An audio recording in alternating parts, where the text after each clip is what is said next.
Audio Jungle.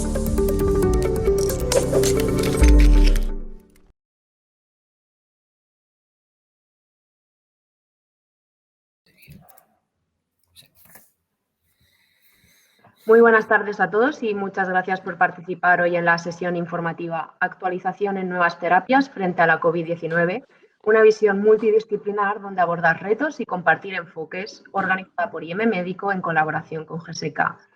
Me presento, yo soy Antonia Pozo, redactora jefa de IM Médico y moderaré el evento de esta tarde. Antes de entrar en materia, simplemente comentaros una pequeña cosa, cuestión técnica, y es que podéis formular vuestras preguntas y comentarios a través de la pestaña que os sale a la derecha que pone preguntas, al lado del chat. Por favor, enviárosla en preguntas, ¿vale? Intentaremos contestarlas a medida que las vayamos recibiendo.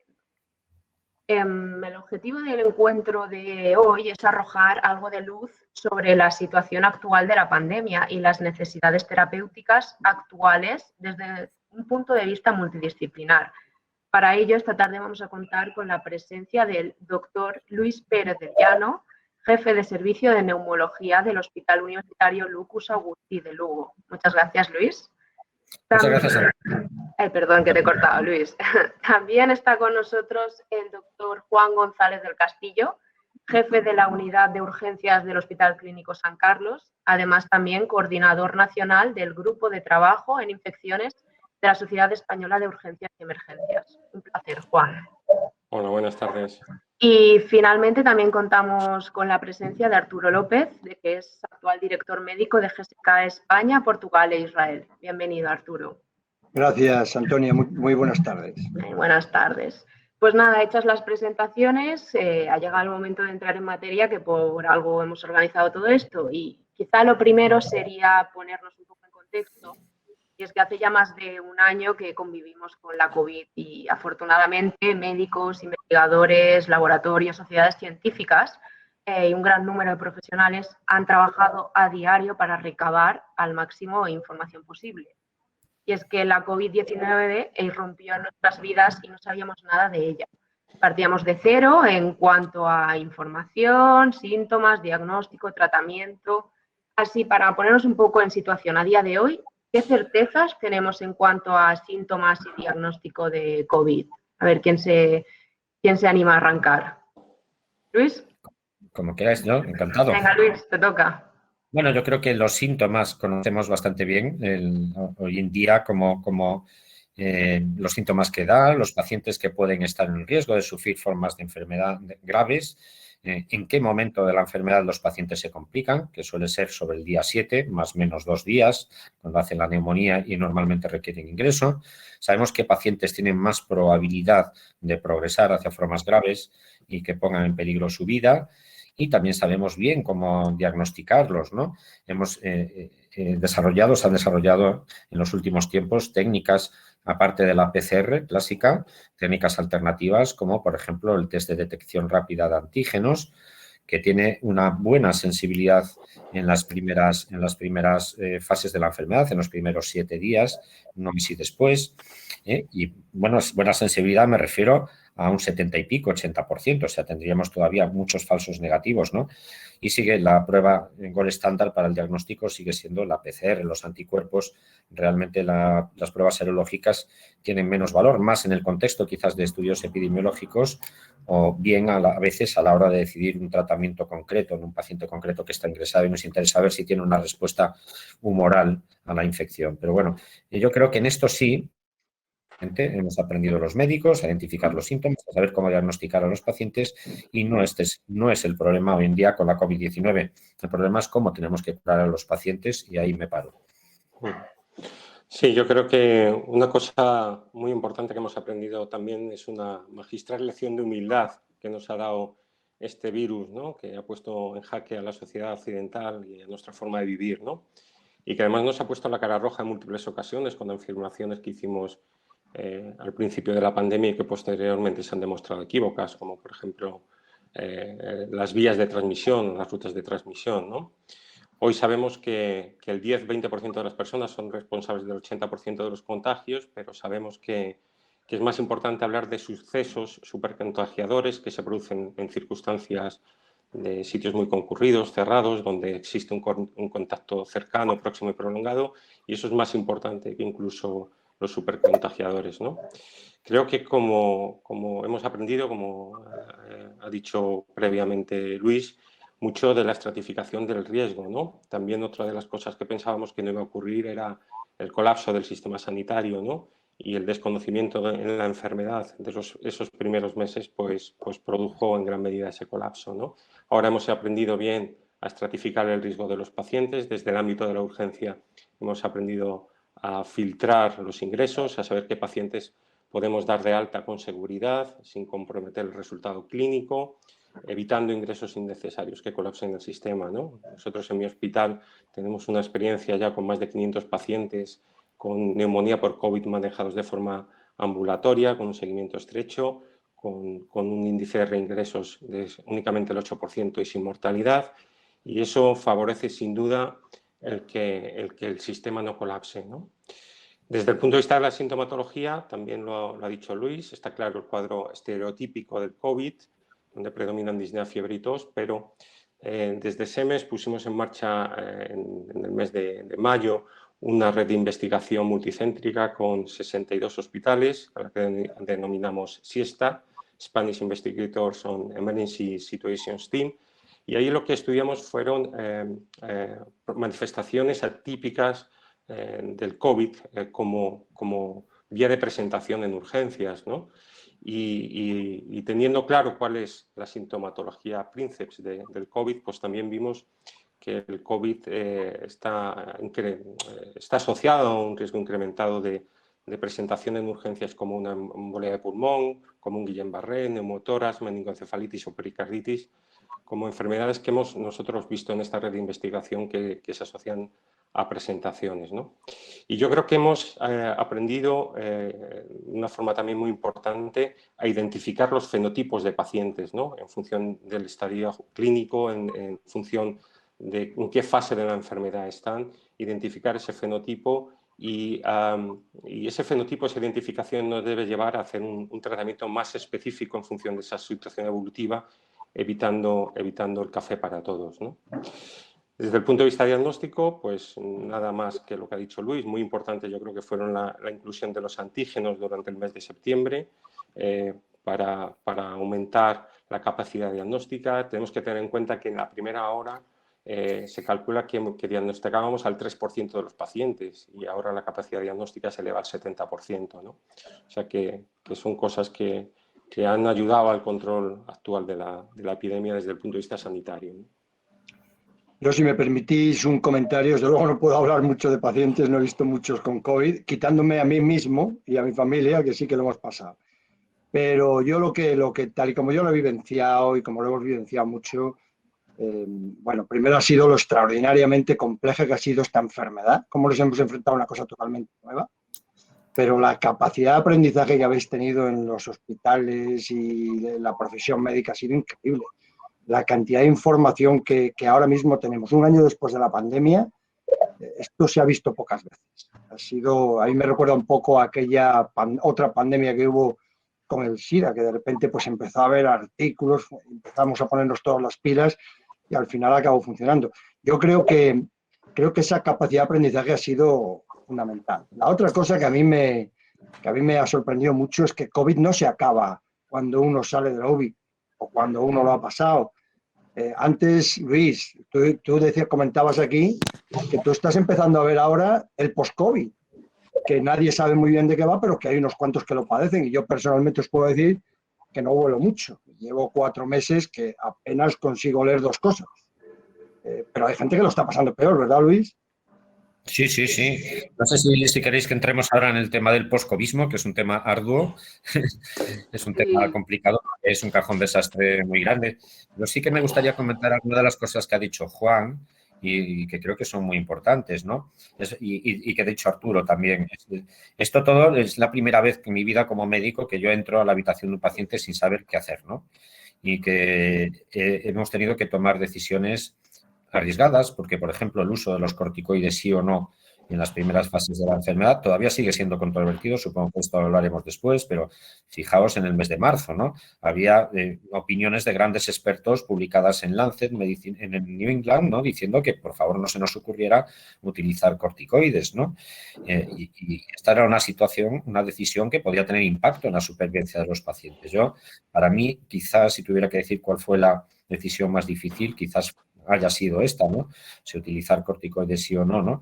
Y también lo que se refiere a la cura de humildad, pues quizás sí nos hizo pensar todo esto que decimos siempre, que España es el mejor sistema sanitario del mundo, pues nos ha hecho recapacitar y decir, oye, pues quizás no lo seamos. Sí. Y está bien reconocerlo porque es la única forma de que podamos mejorar, ¿no? Sí, al final un poco de cura de humildad, de situarnos y decir, hemos vivido esto y a partir de aquí esto nos puede suponer estos cambios, debemos mejorar esto ha funcionado y esto no. Si os parece, ya que hemos hablado un poco de los corticoides, enlazo con la siguiente pregunta, que es que os he pedido certezas de diagnóstico y de síntomas y ahora, a día de hoy, ¿qué certezas tenemos en cuanto a tratamientos? ¿Cuáles son los tratamientos? ¿Cómo han evolucionado y qué está dando mejor resultado a día de hoy? Si quieres, empiezo yo ahora. Vale, bueno, Juan.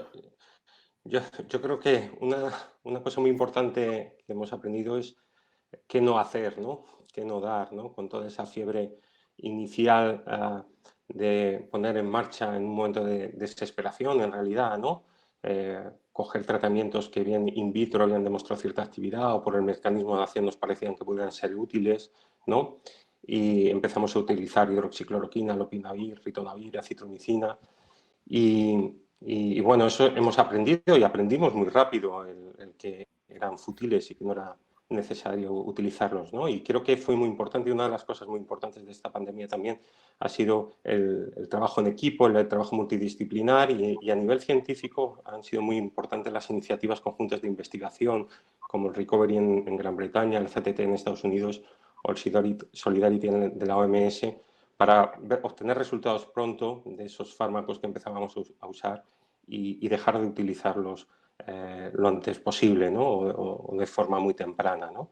Yo creo que ahora mismo y después de todo el bagaje, ¿no? De esta pandemia de papers y de investigación que también hemos tenido, pues yo creo que todavía hay muchas áreas de incertidumbres. Sabemos que debemos utilizar dexametasona o heparina bajo peso, eso parece que está más claro. Hay 4 pilares en el tratamiento: el oxígeno, la anticoagulación, los antivirales o la inmunomodulación, ¿no? La heparina en los pacientes ingresados, en los pacientes ambulantes cuando tienen otro riesgo.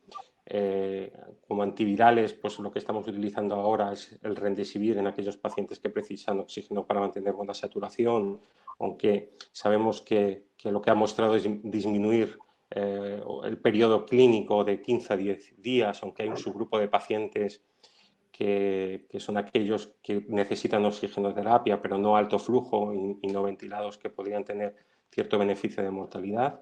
Y lo más claro que parece que es la dexametasona, ¿no? Que en pacientes que precisan oxigenoterapia es el tratamiento que yo creo que ha demostrado mayor disminución de la mortalidad, incluso tiene más efecto en los pacientes más graves, ¿no?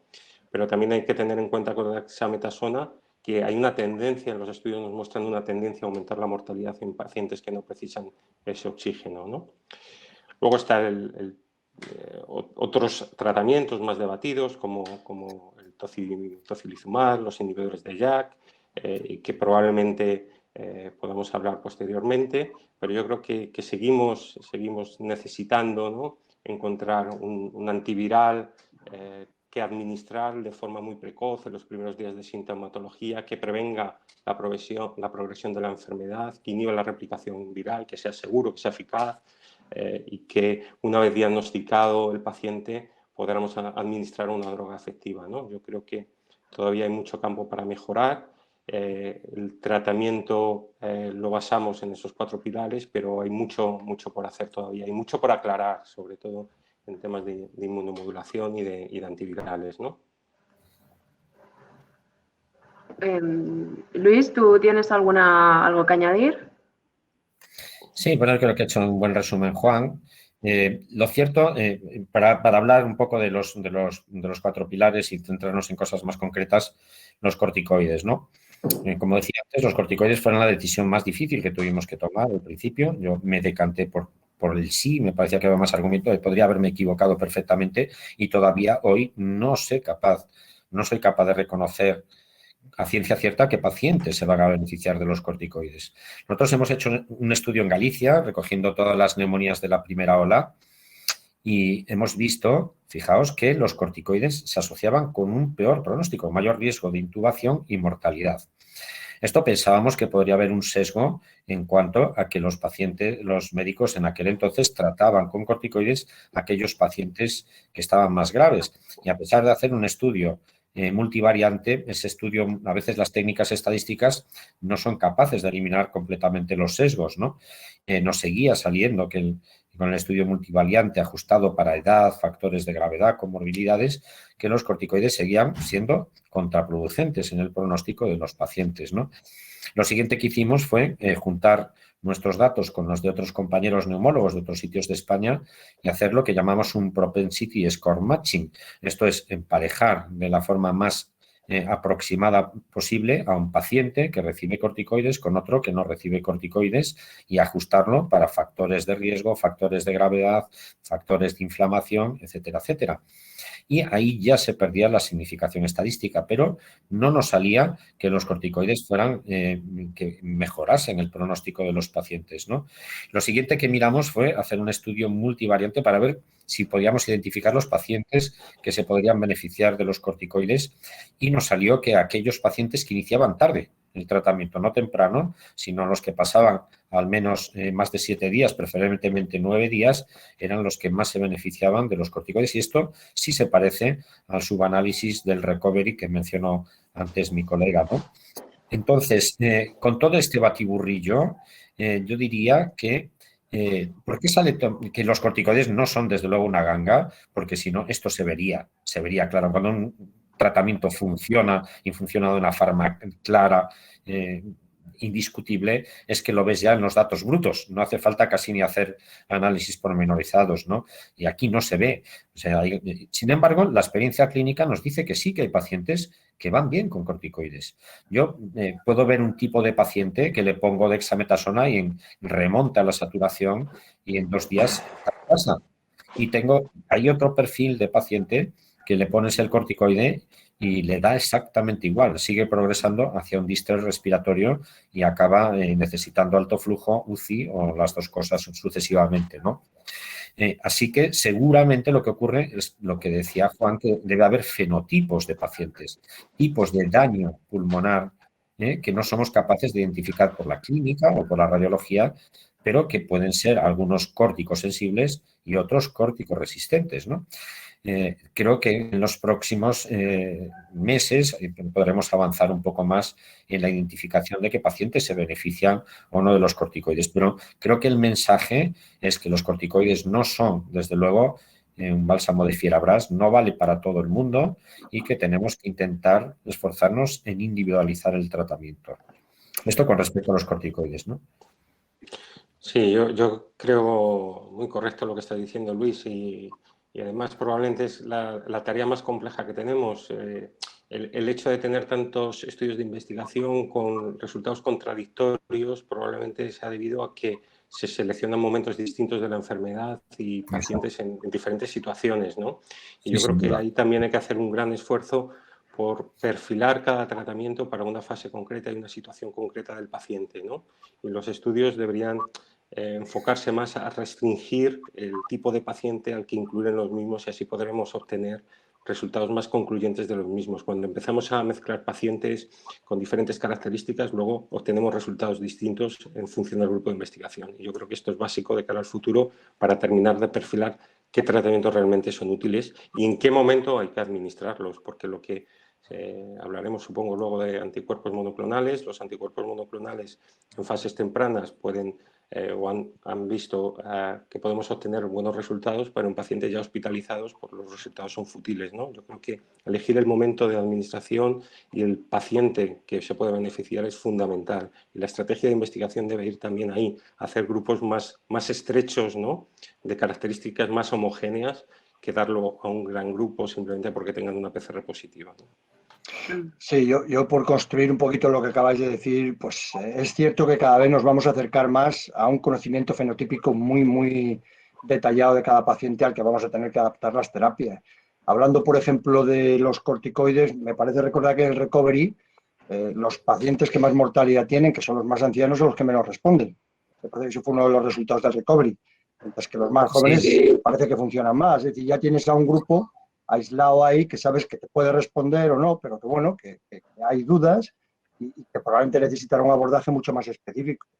Y volviendo a lo que decías tú, Juan, sobre los estudios que se hacen, cada vez se están haciendo más estudios enfocados específicamente a donde están los huecos, donde estamos viendo que todavía hay huecos, gaps, pequeñas grietas que tenemos que cubrir.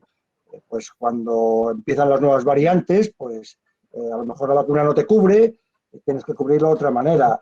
Tú has mencionado antes los antivirales, que al final, como se impusieron en el SIDA, se acabarán imponiendo aquí, pero que ahora mismo están tan lejos en el desarrollo que tenemos que buscar tecnologías que sean mucho más rápidas. Entonces, los anticuerpos monoclonales son muchísimo más rápidos de producir, son muy específicos y rellenan perfectamente ese hueco. Desde la persona que ha tenido un contacto, digamos, de riesgo, un profesional sanitario que no se ha vacunado o que se ha vacunado contra una variante que ahora no es la prevalente y que de repente, pues, hay que inmunizarlo. Tienes inmunización pasiva con anticuerpos monoclonales. Las personas que llegan a la hospitalización y que tienen la tormenta de citoquinas, pues tenemos otro tipo de anticuerpos que pueden ayudar con mayor o menor eficacia. Y yo creo que ahora mismo es la única vía salida, la única salida que tenemos, que es individualizar mucho las oportunidades de tratar al paciente para salvar la vida, que al final es de lo que se trata. Sí. Y yo creo que creo que no tenemos indicios de que la mortalidad sea menor ahora que al principio de la pandemia por segmentos de edad, ¿no? Así que realmente hay que ser modesto con todo esto que estamos diciendo, que lo que hemos hecho en avances del tratamiento no ha sido tanto. O sea, sí en el manejo de los pacientes, seguro que sabemos ingresar mejor, seguro que somos más rápidos a la hora de dar el alta, de identificar los riesgos, pero en cuanto es a la medicación, al tratamiento en sí de la neumonía, no creo yo que hayamos modificado excesivamente el ratio de mortalidad o necesidad de intubación que anda en torno a un 15%, ¿no? Más o menos en casi todas las series, ¿no? De los pacientes con neumonía que necesitan ingreso, ¿no? O sea que hemos encontrado un tope, digamos un techo, que es necesario romper, y para romperlo me temo que los corticoides solos no van a bastar, ¿no? Bueno, aquí entonces ya, como ya me habéis introducido vosotros el tema de los anticuerpos monoclonales, pero antes un pequeño inciso, que tenemos una pregunta de Miriam García, dirigida más a ti, Luis, que pregunta que hablábamos de esto de los perfiles, de que al final tenemos diferentes perfiles de pacientes y que cuáles son aquellos que están más abocados a padecer una enfermedad más grave, que a ver cuáles son esos perfiles, antes de meternos en el otro tema. Bueno, esto ha dicho Arturo, que los pacientes mayores es cierto que tienen más resistencia a responder a los corticoides, ¿no? Son menos corticoresistentes y mi experiencia es así, ¿no? La progresión al estrés, vamos a ver, para explicarlo de una forma sencilla, el pulmón es un órgano inmunológicamente muy activo, pero que reacciona según la persona y el estímulo de forma muy diferente. Una persona puede reaccionar al virus produciendo una neumonía organizada, que es muy corticosensible y mejora rápidamente, o produciendo un daño alveolar difuso, que es el sustrato biológico del distrés, que es muy resistente a todo tipo de tratamientos. ¿Cómo puedo identificar, cómo me huele a mí que un paciente no va a ir bien, ¿no? Bueno, pues una serie de características, la radiografía, la auscultación, parecerá una tontería, pero estos pacientes que los auscultas y tienen crepitantes hasta arriba, dices, Dios bendito, ¿no? prepárate para lo peor, ¿no? Digo, a la primera vez que lo ves, no vale ya con el curso que vas viendo que van peor, ¿no? Una serie de parámetros analíticos como la linfopenia, como la elevación de los parámetros de inflamación, el dímero de alto, etcétera. Todo esto en conjunto nos hace prever que pacientes pueden responder peor a los corticoides. He de decir que en mi experiencia y en lo que he ido leyendo por ahí, el aumentar mucho la dosis de corticoides, dar bolos de corticoides, no consigue realmente salvar el pellejo a los pacientes. Los que no responden a dosis bajas, entre comillas, como de la dexametasona, no pueden ser rescatados casi nunca con dosis muy altas de corticoides y lo que haces es más iatrogenia, ¿no?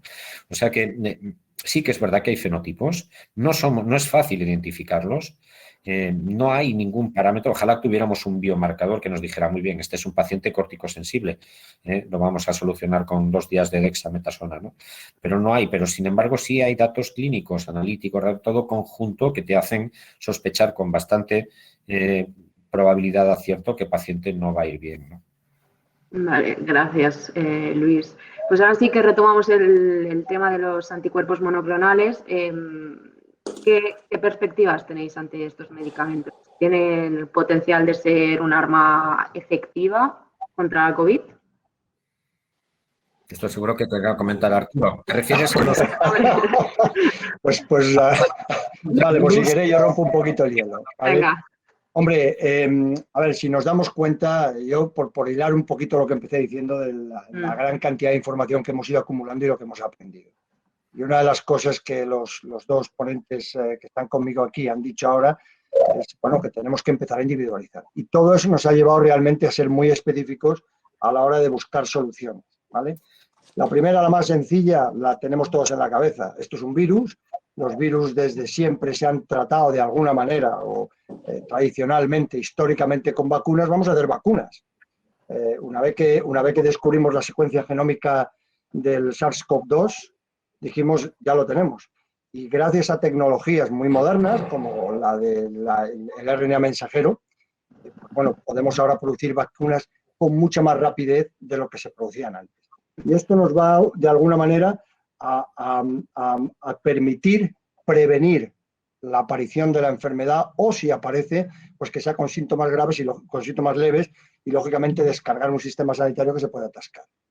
Pero de ahí para adelante todavía tenemos un montón de gaps que hay que llenar. Como digo, las vacunas no funcionan en todo el mundo.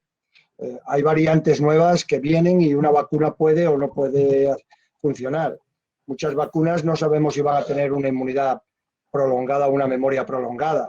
En fin, necesitamos unas soluciones todavía en el espacio preventivo, cuando hay contactos de riesgo, por ejemplo, donde podamos ofrecer una alternativa para que no se progrese la enfermedad. Ahí tenemos los anticuerpos monoclonales. Y van dirigidos específicamente a neutralizar al virus o, en algunos casos, también a neutralizar el virus y fomentar que la inmunidad celular se active y destruya las células que se han infectado. Y luego habrá otros pacientes que por un motivo u otro, por comorbilidades, por que no me vacuné porque yo lo que fuera, porque estaba viajando por lo que sea, o por otros motivos que todavía no podemos todavía tener bien claros, terminan en la UBI y terminan intubados. Y estos pacientes están a un paso de un desenlace fatal. Y ahí todavía necesitamos más soluciones.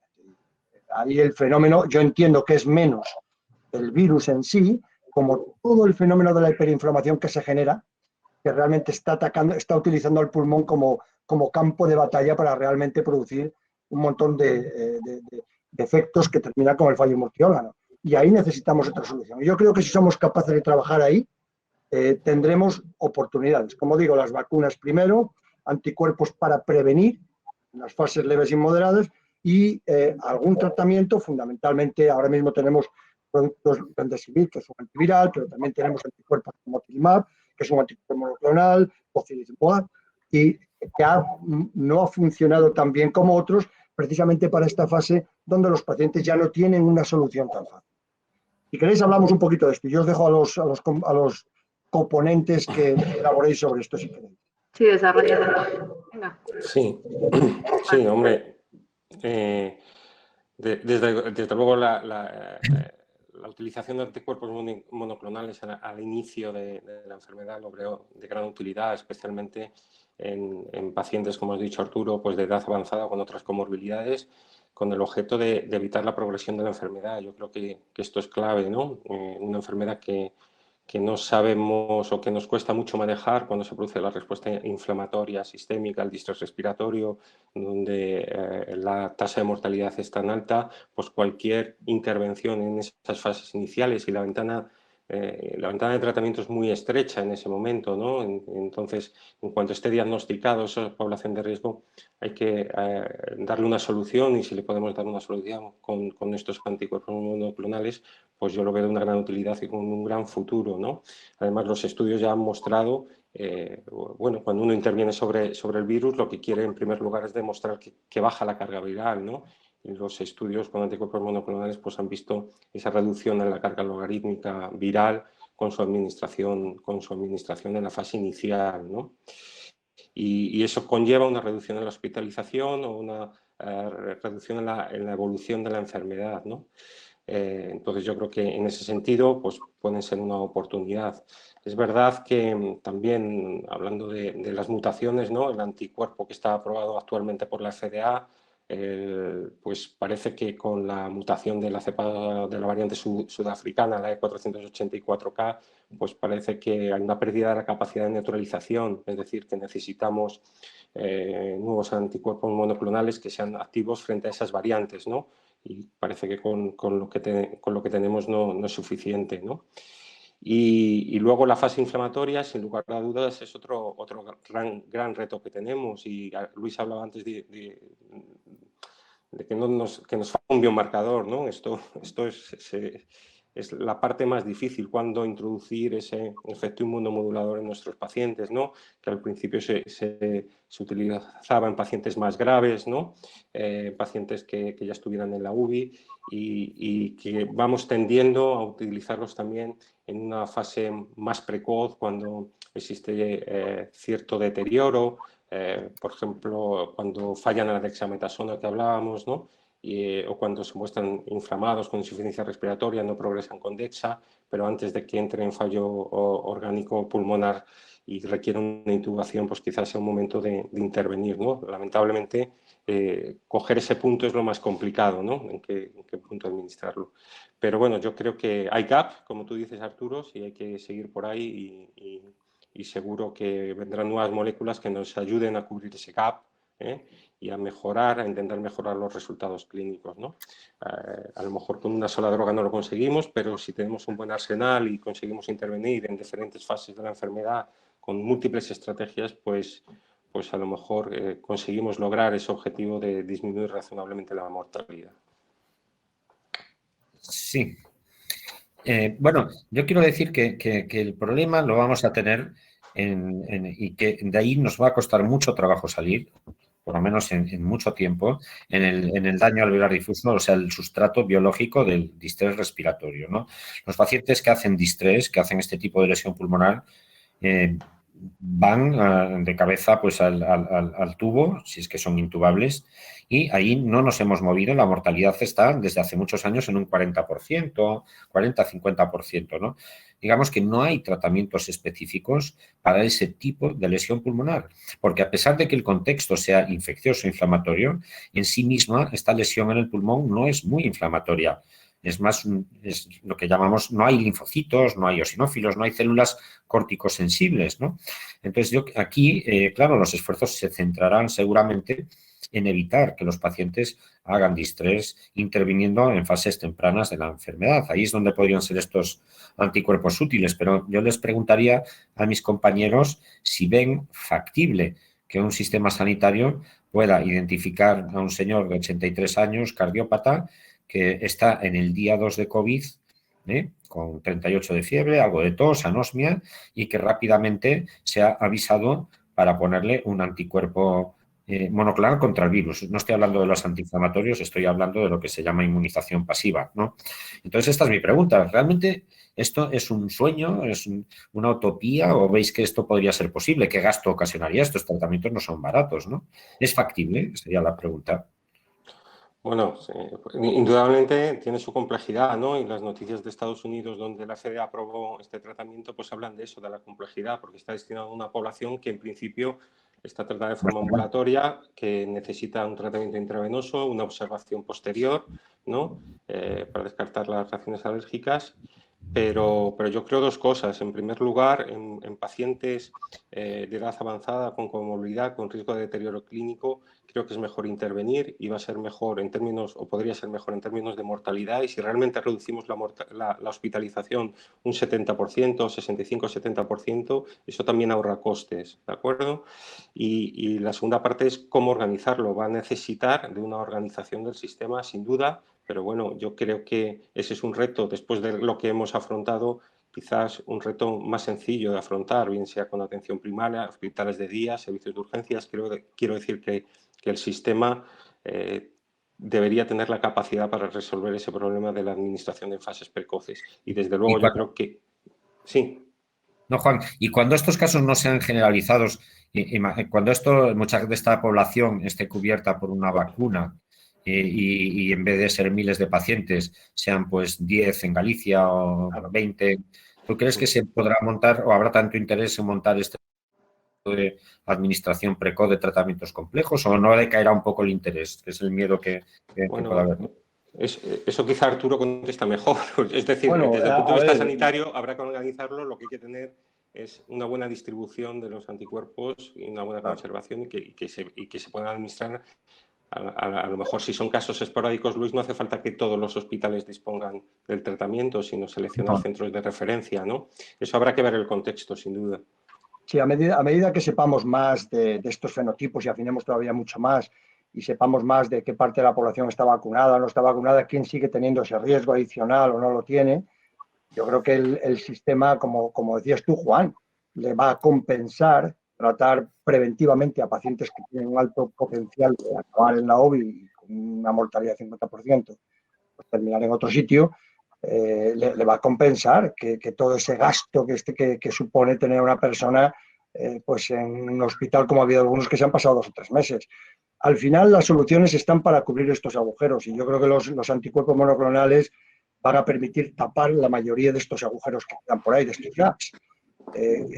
Lo que yo creo que nosotros, bueno, yo ahí me voy a inhibir de decirlo, pero yo creo que la sociedad debe demandar este tipo de soluciones en países como España. Es un país que tiene que tener estas soluciones a la orden del día para respetar a nuestros mayores y evitar el colapso del sistema. Más allá no puedo decir. Y si me permitís, a ver, ya por mover un poquito el diálogo, no solamente al tema de la capacidad, sino a cómo nos enfrentamos al cambiante mundo del COVID. Pensar que, independientemente de que yo esté vacunado, a mí mañana me puedo reinfectar por una variante adicional. Bueno, yo espero salir de esta si me infecto, pero quién le dice a mi abuelo que va a salir? En fin, todo este tipo de cosas yo estoy absolutamente convencido y de hecho, bueno, los gobiernos enseguida, lo estamos viendo en otros países de Europa, Alemania, Francia, están haciendo acopio de todas las soluciones terapéuticas que tienen a mano para luego ellos tomar la decisión más apropiada en base al fenotipo que vean que está ocurriendo con más frecuencia o con más gravedad.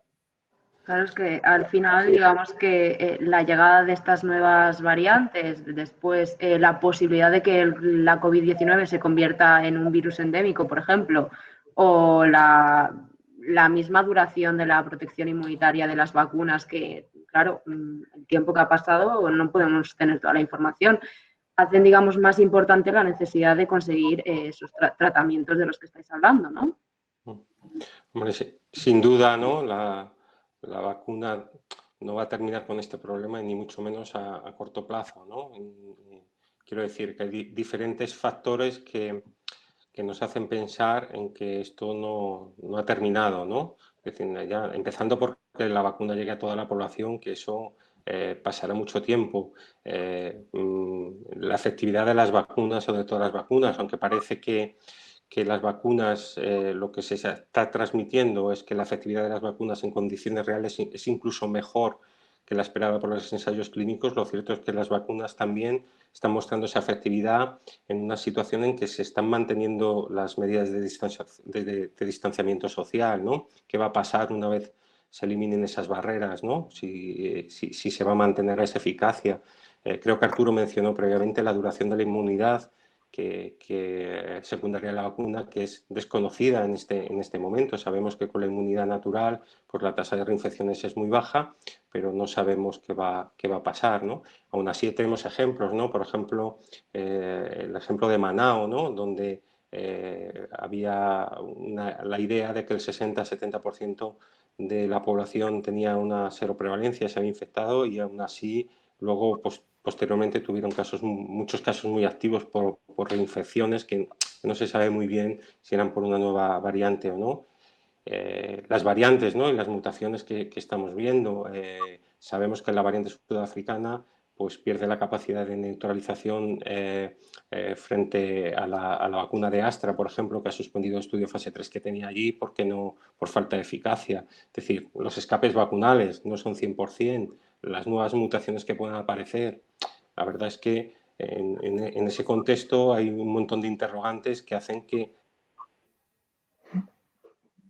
ir en busca Creo que te nos has congelado, Juan. que ayuden. El internet. Bueno, Luis, si tú quieres contestar mientras vemos a ver si Juan se nos puede reincorporar.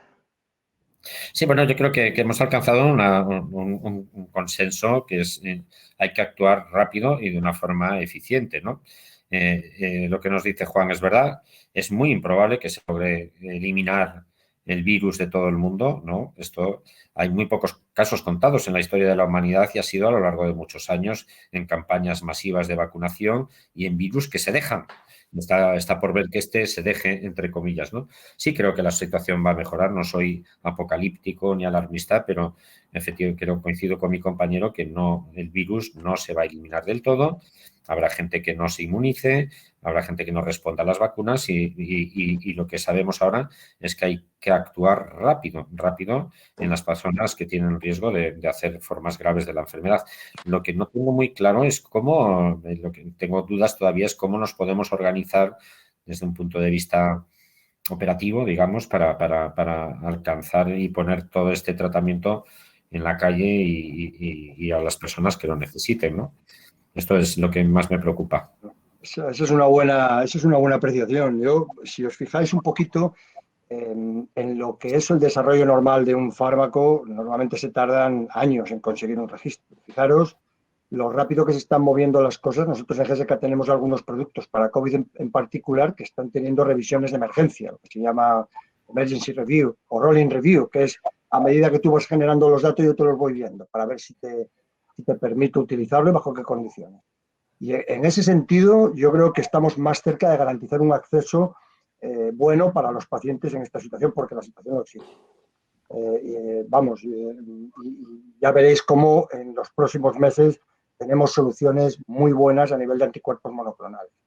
Yo creo que otro de los retos que tenemos, porque hay que empezar a pensar ya en el futuro. Habéis hablado de si esto se hace endémico, qué va a pasar con estas variantes, todo esto. Yo creo que el siguiente aspecto que tenemos que cuidar desde el punto de vista científico y de discovery es vacunas multivalentes, pues como tenemos otras para otras patologías, vacunas que sean realmente multivalentes, que sean capaces de atajar el problema en todas las variantes que puedan surgir, o en la inmensa mayoría, y anticuerpos monoclonales multivalentes también. Están capaces de ir a zonas o de neutralizar los virus en aquellas zonas que son las que menos mutan, o que son aquellas zonas en las que, bueno, pues no se ha visto gran variabilidad en el epitopo, por ejemplo. Yendo hacia esas soluciones, podremos abarcar cada vez más del espectro fenotípico que tenemos. Y yo creo que esa parte la vamos a tener aquí ya. Es más complicado, Luis, lo que acabas de decir tú, de una vez que tenemos las soluciones, ¿cómo nos organizamos? ¿Vale?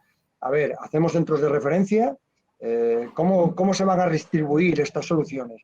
¿De qué manera vamos a priorizar? Yo creo que sí, pronto tenemos que llevarlo a primaria, no podemos restringirlo. Exactamente. Hay que empezar desde abajo. Hay que ir a donde el paciente va por primera vez los 2 primeros días de fiebre y eso no es ni urgencias ni desde luego la planta de neumología y los neumólogos no podemos aportar. ¿No? Bueno, en urgencias vemos alguno que otro de esos de 2 días, pero indudablemente la organización se tendrá que basar en función muchas veces de la N. ¿De cuántos pacientes estamos hablando? Pues lo decías tú antes, Luis, ¿estamos hablando de 15 en Galicia o estamos hablando de 1.500? Eso va a marcar la organización sin duda, pero creo que sí hemos solventado un reto organizativo tremendo en el último año con esta pandemia. Y fíjate que a mí eso ya ahora mismo, organizar un tratamiento eficaz, ya nos buscaremos las vueltas que se hará. Después de lo que hemos pasado, creo que veo más complicado tener la mejor herramienta, una herramienta realmente eficaz, con buenos resultados, que sea definitiva, que el hecho organizativo. Si tenemos una herramienta definitiva, seguro que nos organizamos, sin lugar a dudas. Sí. Os hago algunas preguntas que nos acaban de lanzar ahora, ¿vale? ¿Qué tal vuestra experiencia con el plasma de pacientes que hayan pasado la enfermedad?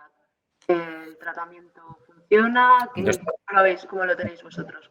Yo lo he utilizado, no sé si mi colega lo habrá usado alguna vez. Nosotros lo hemos usado. Debo decir que no funciona en pacientes con un daño pulmonar establecido. Es otro tratamiento que ha demostrado ser eficaz antes del hospital, en las fases iniciales de la enfermedad. Y yo solo he tenido buenas experiencias con pacientes concretos. Les voy a explicar. Por ejemplo, recuerdo 2 pacientes con rituximab, con este fármaco reumatológico que va contra los linfocitos B, ¿no? Eso impide una respuesta humoral. Entonces, tiene mucho sentido cuando tú tienes un paciente con una neumonía COVID y está con rituximab y ves que no tiene respuesta humoral, a pesar de que ha pasado ya más de 10, 14 días, ya debía tener IgM, IgG. Esa es una persona candidata clara, específica, a recibir suero de convaleciente y, desde luego, lo sería para anticuerpos de inmunización pasiva, que al fin y al cabo es lo que es este tipo de tratamiento de transfusión, ¿no? Más allá de estas situaciones concretas, yo para pacientes hospitalizados no lo veo. Y para pacientes ambulatorios, sabéis que se ha publicado un estudio argentino, ¿no?, en el New England, que demostraba eficacia en fases iniciales de la enfermedad, en personas de riesgo, evitando la progresión. Pero si ya es difícil pinchar un anticuerpo, imaginaros lo que es de difícil montar para toda la población un sistema de transfusión domiciliaria, digamos, ¿no?, en centros de salud, etcétera, etcétera, ¿no? Más allá de un ensayo clínico, claro. Y con títulos altos en el plasma, ¿no? Creo que el estudio argentino tenía más de 1.000. Es que no todo el suero es igual. Esta es otra de las cosas que ahí estamos a ciegas, ¿no? Hay buenos y malos donantes, ¿no? Otra vez volvamos a la ventana, a la estrecha ventana de selección, ¿no?, donde esos tratamientos iniciales son o pudieran ser eficaces, ¿no? Nosotros lo hemos puesto en el contexto de ensayos clínicos, con lo cual interviene mucho la subjetividad y al final no sabes la respuesta del paciente, si ha sido por el plasma o ha sido porque le tocaba. Y esto también existe muchas veces, esa sensación, ¿no?, durante estos meses, ¿no?, de que no sabes si tu intervención en realidad está siendo útil o no. Pero el plasma... Sí, Luis. No, que lo que tiene sentido es dárselo a alguien que no es capaz de hacer por sí mismo una respuesta humoral, ¿no? Si ya tú tienes un paciente que tiene anticuerpos IgG, IgM, no es el problema, no le vas a ofertar nada dándole más anticuerpos, ¿no? Creo yo, no sé qué piensas. Sí, sin duda, y en la ventana esa estrecha de los primeros días, indudablemente, ¿no?, que es cuando podemos frenar la replicación viral y donde podemos frenar el resultado de progresión de la enfermedad. Sí. Abordemos ahora un poco, que hemos pasado antes por encima, el tema COVID-19 persistente. Nos preguntan qué terapias estáis usando ahora mismo. ¿Creéis que el Montelukast podría tener un papel mientras llegan los inmunológicos biológicos? Esa pregunta, imagino que es para mí, ¿no? Es la pregunta que tenemos, que tememos todos los neumólogos, que es el mundo del post-covismo, ¿no? A la respuesta del antileucotrieno no lo tengo difícil, seguro que no nos va a sacar del apuro, ¿eh?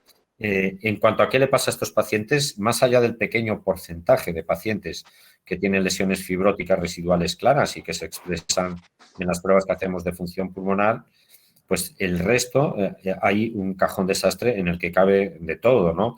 Habrá oportunistas, habrá bajistas, habrá casos de ansiedad, depresión que corporizan o hacen físicos los síntomas, y también hay pacientes que se quejan. Normalmente es una triada, ¿no? Es falta de aliento, disnea, taquicardia y una sensación de que no pueden llenar el pecho, ¿no?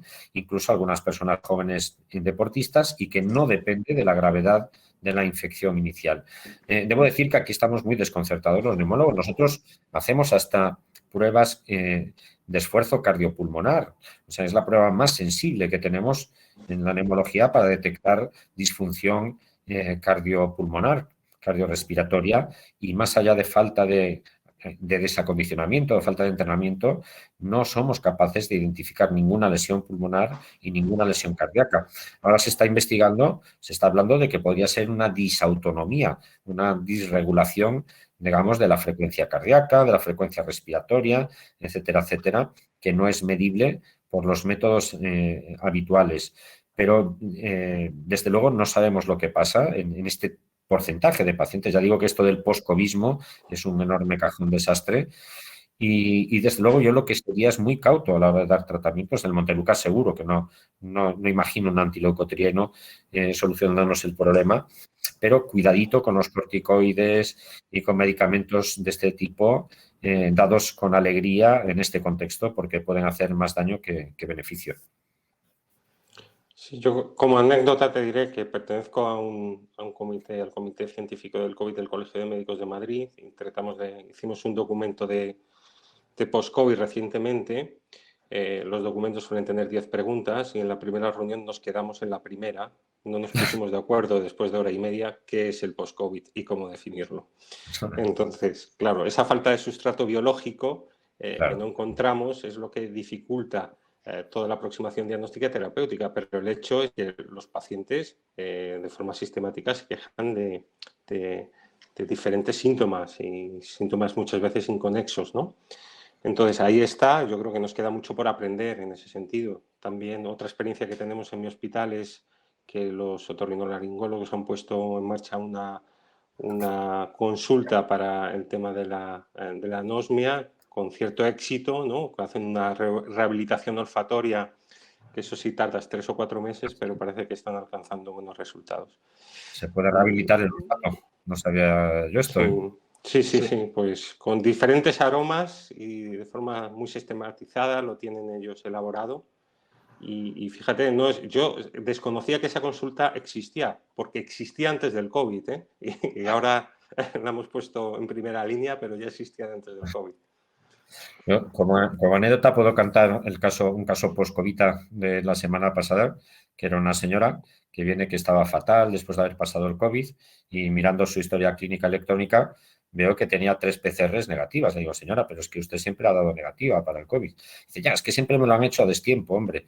Y miro anticuerpos también negativos. Y digo, pero es que usted tampoco tiene respuesta serológica.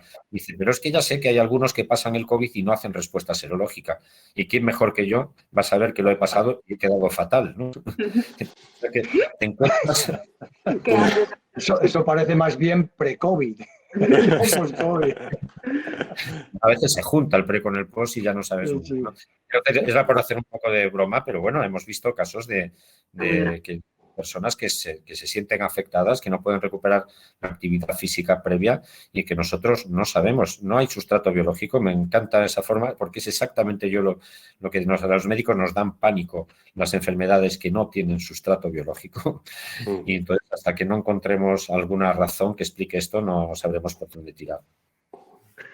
Y si os parece, vamos a cambiar un poco de tema y hablemos de gestión en sí. ¿Qué aspectos creéis que han fallado y cuáles han sido positivos en el manejo intrahospitalario de los pacientes COVID-19? ¿Cómo lo habéis vivido vosotros, que habéis estado en primera línea, primerísima?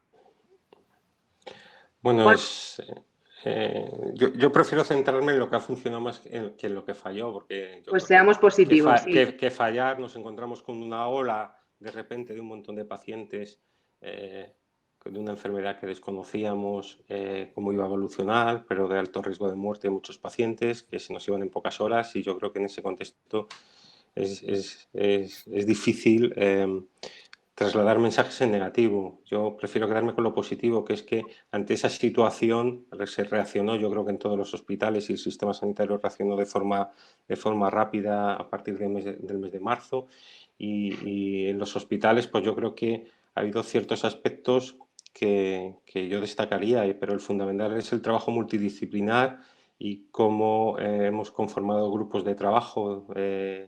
Esto sobre todo ha ocurrido más en hospitalización que en urgencias, pero no nos hemos sentido desvalidos en urgencias en absoluto con la ayuda del hospital, que han estado ahí. Pero ese trabajo cooperativo, multidisciplinar, de todos a una, yo creo que ha sido muy importante para sacar esto adelante, ¿no? Organizar el hospital, evitar la transmisión nosocomial. Yo creo que hay aspectos muy positivos que llevamos a cabo, y además de una forma muy temprana durante la epidemia, ¿no? Después de todos los fallos que yo creo que cometimos, que se centraron más en minimizar la capacidad de transmisión del virus y en minimizar lo que nos podía pasar con esas limitaciones que tuvimos al inicio en cuanto al diagnóstico, ¿no? Una enfermedad que sabíamos que estaba ahí, que se nos impedía diagnosticarla a no ser que tuviéramos una autorización de salud pública, y que eso indudablemente favoreció la expansión de la enfermedad. Pero una vez se produjo esa explosión, yo creo que los hospitales, los médicos, las enfermeras, todos a uno nos organizamos para trabajar como verdaderos equipos y dar una solución rápida a todo este problema, ¿no? Luis, ¿tú cómo Bueno, has sentido, cómo lo has visto? estoy muy orgulloso de la respuesta que hemos dado desde mi área de salud. Yo no quiero hablar del hospital solo, del área de salud. Creo que nunca hemos estado sobrepasados por el virus. Hemos recibido pacientes de otras áreas sanitarias. Tenemos una mortalidad baja, pero también debo decir que esto no lo hubiéramos podido hacer en Madrid, claro, ni en Albacete, ni donde otros compañeros míos han vivido otra realidad, ¿no? O sea, nosotros no hemos tenido una ola que nos haya anegado desde el principio, y salvo la primera época hemos podido mantener, lo que más orgulloso me pone es que hemos podido mantener la neumología, la actividad del hospital casi dentro de lo normal, con unas pequeñas limitaciones, ¿no? Bueno, yo creo que algunas cosas sí ya las habíamos avanzado y nos ayudaron cuando vino el virus. Por ejemplo, teníamos muchos programas de seguimiento domiciliario de los pacientes. Cuando llegó el virus no tuvimos que entrenar enfermeras, personal de enfermería, había enfermeras dedicadas a esto. Simplemente tuvimos que cancelar su programa de reingresadores, de paliativos, etcétera, de seguimiento de pacientes complejos, y dedicarlas al COVID. Pero ya tenían experiencia con pacientes respiratorios, ¿no? El avance de la enfermería es una de las cosas, digamos, que se ha mostrado vitales en un sistema sanitario con el coronavirus, ¿no? Esto hay que decirlo. Y aquí yo creo que en mi hospital ya habíamos avanzado mucho. Ya había enfermeras haciendo clínica. O sea, hay enfermeras pasando consulta en pacientes crónicos, estables, graves, que no necesitan un médico porque en ese momento están en una situación de estabilidad clínica. O sea, yo creo que destacaría el avance que teníamos en la parte, no en la médica, porque ahí los médicos partimos todos desde el mismo punto de salida, de inexperiencia total. Si acaso yo podía llamar a mis amigos y colegas de Madrid y me iban contando, pero era lo único que podía. Aquí en Galicia llegó más tarde, ¿no? Yo destacaría la educación y la formación que tenía el personal de enfermería antes del virus, y que yo creo que es un punto en el que hay que avanzar, hay que aprovechar este impulso para que los médicos nos dedicamos a las cosas en las que damos valor añadido, no a todo, sino solo a lo que damos valor añadido. Y Arturo, vosotros desde la perspectiva más de laboratorio farmacéutico, Hombre, nosotros, ¿cómo ha sido claro, esto de este año? No, vamos a ver, nosotros no hemos tenido un contacto directo con los pacientes. Yo creo que nuestra misión está mucho más en buscar estas soluciones, en colaborar unos con otros, con otras compañías, buscando las soluciones de salud. Y en ese sentido, por ejemplo, GSK pues, ha trabajado en 3 direcciones. Y yo creo que estamos siendo muy sólidos en las 3. La primera con donaciones, hemos hecho donaciones tanto en España como fuera de España, para ayudar a organismos que tratan de investigar y sin que nosotros tengamos ninguna capacidad de decisión en lo que hacen, y sobre todo para ayudar al sistema sanitario. Eso fue el caso en particular de España, donde donamos dinero y mascarillas. Luego hemos tenido muchísima investigación en la vacuna. Estamos buscando una vacuna pues que sea escalable, y tenemos ahora mismo una vacuna que va a entrar, está ahí en fase 3, en codesarrollo con Sanofi. Como digo, nos unimos unas farmas con otras para buscar soluciones. Yo creo que es uno de los aspectos más positivos y que esperamos que esté disponible pues pronto el año que viene a nivel de escala, es decir, con capacidad de producir millones y millones de vacunas. Y luego, pues lo que es el tratamiento directo, los anticuerpos, tenemos anticuerpos monoclonales en combinación con otra compañía que se llama Vir Pharmaceuticals, que son anticuerpos monoclonales muy estables a la hora de competir contra las distintas variantes que pueden surgir del virus y que van específicamente a epitopos que son muy conservados y que no varían mucho, con lo cual posiblemente sea una solución que pueda permitir que muchos pacientes no lleguen a desarrollar enfermedad grave independientemente de la variante con que se compre. Más allá de eso, yo como médico pongo mi experiencia y mi persona a disposición de lo que necesiten en cualquier momento si hace falta, aunque lógicamente con un nivel de experiencia bastante más bajo que el de mis dos compañeros hoy aquí conmigo. Si queréis, si queréis, ahora como, bueno, en teoría duraba una horilla y eso, os lanzo un par de preguntas que quedan de la audiencia. Y una sería, si creéis que existe la posibilidad de un antiviral oral. Bueno, a ver, ese es el deseo que todos tenemos, el que dentro de unos años, si os dais cuenta, las soluciones que se han aportado hasta ahora se basan en desbridar el código genético y la inmunología, ¿vale? La parte más inmunológica. Pero estamos todos pensando en el ejemplo, por ejemplo, del SIDA, buscar ese antiviral que es inhibidor de la proteasa, que sea capaz de inhibir la replicación del virus o que impida que la vesícula viral entre dentro de la membrana y se fusione con el cuerpo.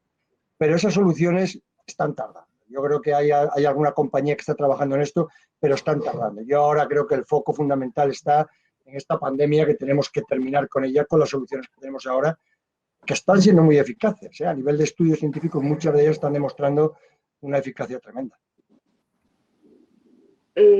Luego, más que nada para no dejar ninguna del tintero, claro, la aparición de multitud de variantes multitud de las que se conocen por ahora de la COVID, si esto nos hace suponer que a lo mejor tendríamos que estar hablando de una vacuna anual diferente como la de la gripe, por ejemplo. ¿Cómo lo veis? Bueno, hombre, lo de las variantes, habla mucho de las nuevas variantes ahora, pero ya en primavera la variante que circulaba era distinta a la cepa que había en Wuhan, ¿no? Ya hubo una mutación de 614G que daba ventajas en cuanto a infectividad y que era la que estaba circulando hasta que han aparecido ahora las variantes que tanto se hablan del Reino Unido, Brasil, Sudáfrica, ¿no? Lo curioso de esto, la pregunta, ¿no?, que yo me hago es que hay estudios que exponen el coronavirus a anticuerpos in vitro y producen las mismas mutaciones que se ven en la variante sudafricana y brasileña, la E484K, que hace que los anticuerpos disminuyan su efectividad, ¿no? Entonces, en situaciones similares o en países tan distintos como Brasil, Sudáfrica, o en situaciones in vitro en que sometes a los anticuerpos a ese coronavirus, parece que esa mutación es hacia donde va el virus, ¿no? Es lo que se llama una evolución convergente, ¿no? En diferentes situaciones se producen los mismos cambios. Y la pregunta ahora es si el coronavirus ha llegado a ese límite, ¿no?, con ese cambio, o saldrán nuevas mutaciones de esta importancia que pueden tener consecuencias, ¿no?, en cuanto a la eficacia de las vacunas, ¿no? Yo creo que estamos todavía en un momento de incertidumbre en eso. Bueno, más que nada estamos pendientes de la cuarta ola, ¿no? Ahora mismo. Sí, esperemos que sea más suave.